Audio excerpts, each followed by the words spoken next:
Hello people, it's a secret anime fan here. Today's video is a review, discussion, recap, however you want to name it. Hey, let's go with all three of One Piece, chapter 938. I am going to be discussing the events of the chapter, of course, so expect spoilers.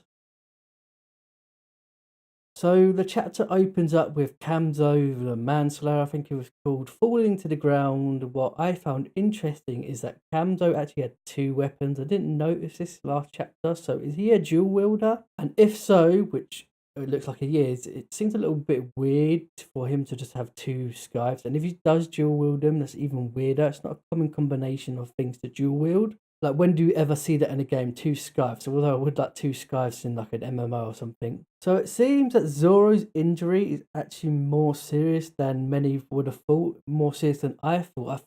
I thought it looked serious last chapter, but I'm just saying, by what Zoro's already been through in the series, it seems a little bit weird that he's so like affected by this wound. I'm talking about Kuma, of course, in Punk Hazard and what he went through there. I suppose this is, I was about to say he's losing more blood, but if I remember Punk Hazard correctly, he lost a lot of blood then as well. He also says like, damn, before we could have our battle or something along the lines to Shikamaru, which probably also indicates that he's referring to his injury and that it was quite a serious injury. I just gotta say, I was loving the glare that Zoro gave after he cut Kamzo down, and the grin that Shikamaru also had on his face was epic too. Now, at first, I must admit, I thought that Zoro opened his second eye just for a moment, and I thought, is this what Oda was hinted at with the eye-looking panel? Of course, this was just Zoro fainting, but for a moment, I thought it was him opening his second eye, and I also thought that was Zoro using advanced observation haki to look at Yukimura's weapon collection. And I thought, if so, does he see one? Does he see Shushui, or does he see a new weapon he looks like? But as I said, as I read more of the chapter, it was simply him just fainting. So I suppose that I can show when you analyze things too much. But hey, yeah, let's move on. So it seems there's a traitor in the midst. Now, who could it be? Could this be a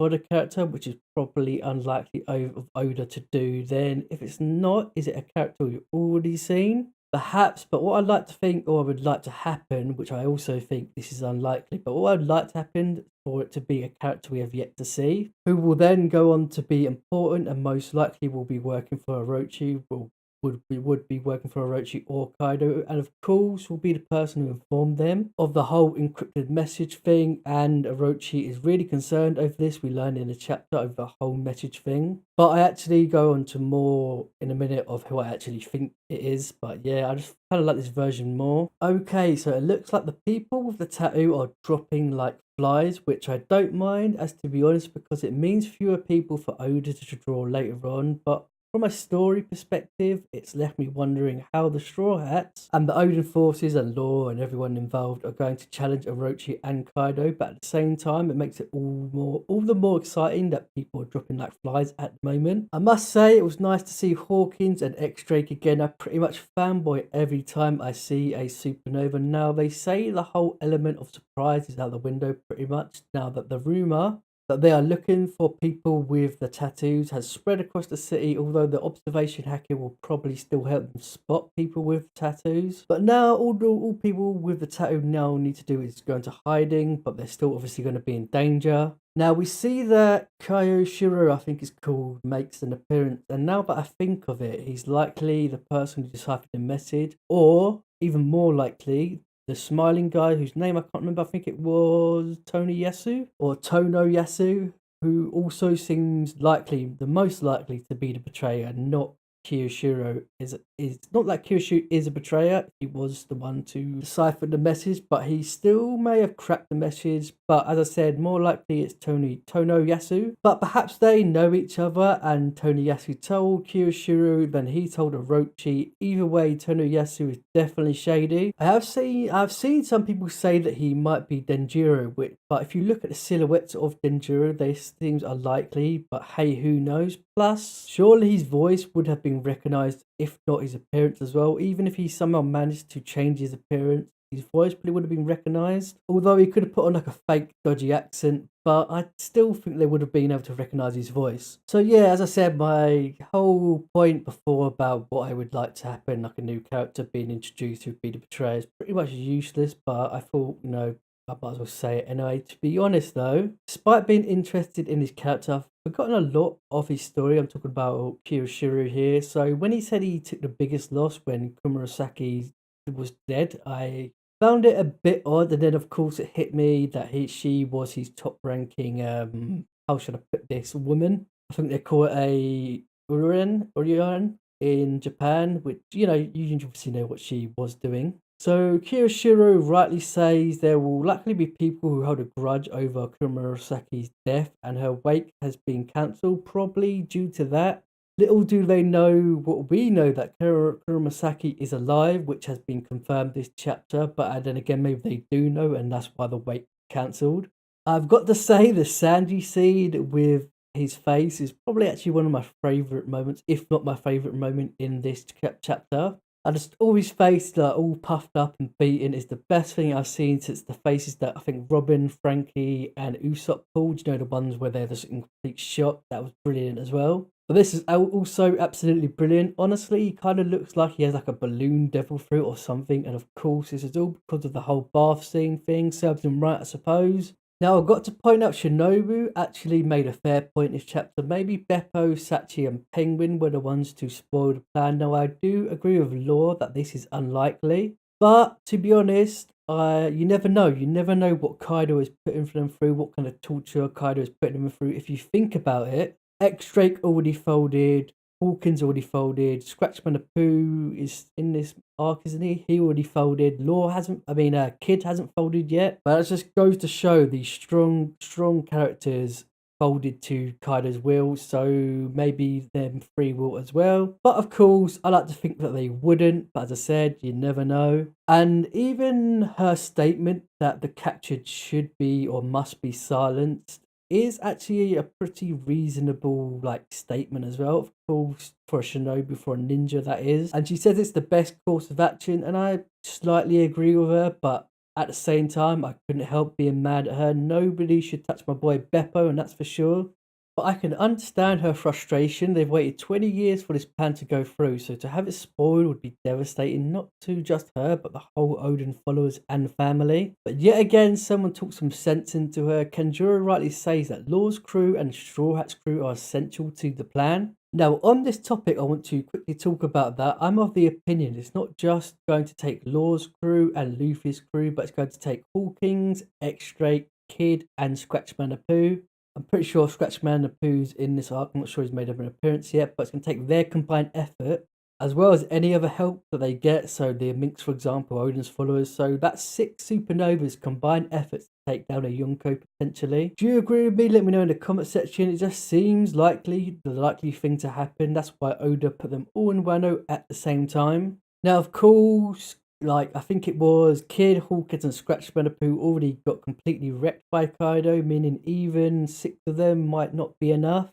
But as I said, they're not alone, but neither is Kaido, to be fair. But we still have Big Mum to think about and her crew, and who knows, maybe even Blackbeard will show up. He does like to show up at the most crucial of times. And I just can't imagine how much of a beast Kaido is going to be. Obviously, we've seen glimpses of him, and we know he's beast. He's a boy's a dragon, but we know he's going to be a beast in power. We've yet to see his full potential, and yeah. And on that point, if Shanks is as powerful or more powerful than Kaido, so I remember they had a little clash and they were at a stalemate. So if he is stronger, then that's hype as well. That's so hype. Anyway, back to the chapter review. So there's one thing that's been reaffirmed this chapter. Zoro really liked his swords. The whole thing of him shouting sword as soon as he woke up was hilarious. Plus the whole thing of Komurasaki dragging him down to stop him leaving gave me a chuckle too. So we find that Zoro awakens in a room with Komurasaki and Otoko. I think I mispronounced it last time. He's found there in the room and he wakes up and she thanks him and treats his wounds, all that blah blah blah. I wasn't too interested in this part, to be honest.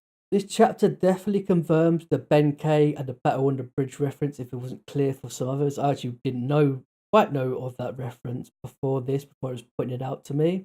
I was aware of it being done in anime before, but I wasn't actually completely aware of Benkei, the the real life person who was called Benkei and his mythology as well. So yeah, people correctly guessed that. So Zoro doesn't really have to worry about his sword for a bit, as all he needs to do is go back there to the bridge and he'll find Gyukimaru. Now imagine in my head that Gyukimaru just hides in a tree all day waiting for people to cross the bridge who have like weapons and stuff. Now I know people will continue their hate for Otoko is bound to carry on because some people just find her really, really annoying. But to me, I find her funny.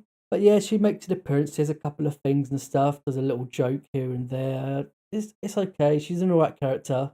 So we see that Kurosaki says what we already knew, that she fled from the capital, but here comes the main interest of the chapter that most people will be hype about, or at least interested in, maybe not hype, because as I said, many people have already guessed it. It's finally confirmed that Kurosaki is Hiyori, and finally, I can stop calling her Kurosaki like Hiyori a lot more, thank God. Now I'm going to share my thoughts on that. To be honest though, I don't have much to say. I was a bit slow at making the connection at first before I had to reread the chapter, and again, the chapter where she was introduced and all a little story that went on. And I must admit, my first read through, I didn't quite actually make the connection, which is full on me for not making that connection when it was so obvious. But yeah, it came as no surprise that she was Hiyori. Now, what makes it more interesting is how is she still alive, and why do people still think she's dead? Is that why the wake was most likely why the wake was cancelled? Most likely.